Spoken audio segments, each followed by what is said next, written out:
Uma madam, Anitha madam, Sukumar madam, ఇక్కడ ఉన్నటువంటి లా college faculty, విద్యార్థి మిత్రులు అంతా కూడా ప్రత్యేకంగా అమ్మాయిలు ఇంత ఉత్సాహంగా ఈ బతుకమ్మ సంబరాలను ఏర్పాటు చేసి బతుకమ్మ యొక్క ప్రాముఖ్యతను ప్రతి సంవత్సరం మనం ఈ బతుకమ్మ పండుగ చేసుకోవడం అదే క్రమంలో ఈ ఇయర్ కూడా చేసుకోవడానికి వీళ్ళంతా ముందుకొచ్చి ఈ కార్యక్రమాన్ని ఏర్పాటు చేసినటువంటి వీళ్ళందరికీ ప్రత్యేకంగా అభినందనలు. తెలంగాణలో ఉన్నటువంటి వీళ్ళందరికీ తెలిసి ఒక ప్రత్యేకమైనటువంటి పరిస్థితుల్లో ప్రత్యేకమైనటువంటి ఒక ప్రాధాన్యత కలిగినటువంటి పండుగను తెలంగాణలో ప్రతి ఆడపడుచు చాలా ఉత్సాహంగా వాళ్ళు నిష్ఠతో కూడుకున్నటువంటి పండుగను చేసుకుంటారు. దీనికి అంతటి ప్రాముఖ్యత మీ అందరికీ తెలుసు. జరిగినటువంటి ఫ్యాకల్టీ కానీ స్టూడెంట్స్ కానీ కాబట్టి బతుకమ్మ తీరొక్క పూలతోని బతుకమ్మను పేర్చి చుట్టూ మన ఒక లయబద్ధంగా తిరుగుతూ బతుకమ్మ కార్యక్రమాన్ని బతుకమ్మ ఆడడం అనేటువంటి సాంప్రదాయం. దాదాపు 9 రోజులు బతుకమ్మ ఆడిన తర్వాత చివరి రోజు సద్దుల బతుకమ్మని, పెద్ద బతుకమ్మను తీసుకొని మనం నిమజ్జనం చేయడం అనేటువంటిది ఆనవాయితీ. కాబట్టి బతుకమ్మ సంబరాలను ఇంత ఘనంగా ఏర్పాటు చేసినటువంటి ప్రిన్సిపల్ గారికి, మిగతా సిబ్బంది అందరికీ ప్రత్యేకంగా నేను రిజిస్ట్రార్గా అందరికీ నా ప్రత్యేక అభినందనలు తెలియజేస్తున్నాను. ఫ్యాకల్టీకి, మిగతా వచ్చినటువంటి మా మేడమ్స్ అందరికీ కూడా బతుకమ్మ అడ్వాన్స్ బతుకమ్మ శుభాకాంక్షలు తెలియజేస్తూ మీరు 9 రోజులు చాలా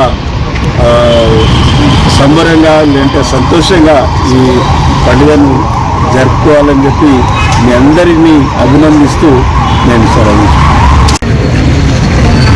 ముందస్తు బతుకమ్మ ఉత్సవాలను చేద్దామని విద్యార్థులు ప్రతిపాదించినప్పుడు మరి వాళ్ళకి రెగ్యులర్గా అకాడమిక్ యాక్టివిటీస్లో ఎగ్జామ్స్లో ఉండడం వల్ల ఒక ఆదవిడుపుగా ఉండడంతో పాటు మన సాంస్కృతిక వారసత్వాన్ని మరోసారి స్మరించుకునే ఒక మంచి అద్భుతమైన అవకాశంగా భావించి మేము ముందస్తుగా జరపడం జరిగింది.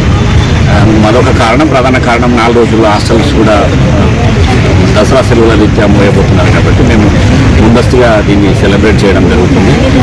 ముఖ్య అతిథిగా మన రిజిస్ట్రార్ రామచంద్ర సార్ గారు, ప్రొఫెసర్ రామచంద్ర సార్ గారు మరియు మా తోటి ఎగ్జిక్యూటివ్ కౌన్సిల్ మెంబర్స్ గౌరవ జి అనితారెడ్డి మేడం గారు, తర్వాత సుకుమారి మేడం గారు, డి రమా మేడం గారు పిలవగానే వాళ్ళ విలువైన సమయాన్ని కేటాయించి ఈ సంబరాల్లో పాల్గొని పిల్లల్ని ఆశీర్వదించి వాళ్ళు పాల్గొనడం కూడా చాలా సంతోషం.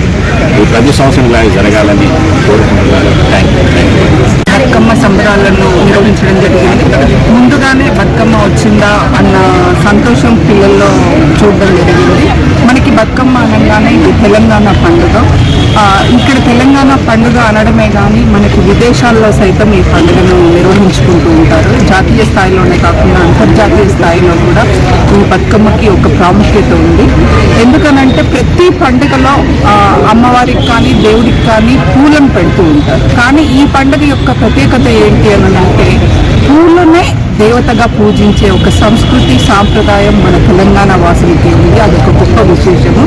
అట్లాగే మనకి సైన్స్ పరంగా చూసుకుంటే కూడా ఇందులో ఉన్న గునుగు పూలు, తంగేడు పూలు, అలాగే మన సీత జడ, ఇట్లాంటి పూలన్నీ కూడా ఔషధ గుణాలు కలిగిన పూలు.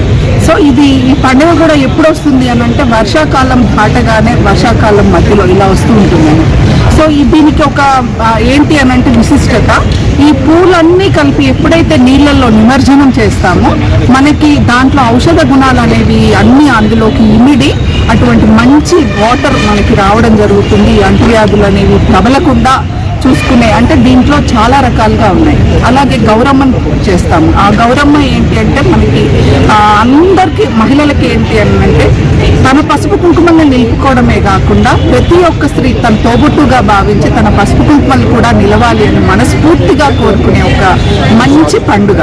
అట్లాగే గౌరమ్మను కూడా నిమజ్జనం చేస్తారు. అంటే ఇది టర్మరిక్ అనేది కూడా చాలా యాంటీబయాటిక్. సో ఇందులో మన సంస్కృతి సాంప్రదాయాలే కాకుండా సైన్స్ పరంగా కూడా ఉంది కాబట్టి ఇంత విశిష్టత ఉంది. ఇంతటి విశిష్టత కలిగిన ఈ పండుగని అంటే లా కాలేజ్ ఒక ప్రొఫెషనల్గా ఒక కాలేజ్ లాగానే కాకుండా మరి ఇట్లాంటి సంస్కృతి సాంప్రదాయాలను కూడా తెలియపరచాలి అనుకున్న మన లా కాలేజ్ ప్రిన్సిపల్ సుదర్శన్ గారిని అలాగే స్టాఫ్ని అందరినీ కూడా నేను అభినందిస్తూ పిల్లలు కూడా ఇందులో పార్టిసిపేట్ చేశారు. It is a great thing. అంటే పిల్లలకి కూడా ఎంతో ఉత్సాహంగా నేర్చుకోవాలి అని చేశారు. So thank you so much అండి. అందరికీ కూడా బతుకమ్మ శుభాకాంక్షలు.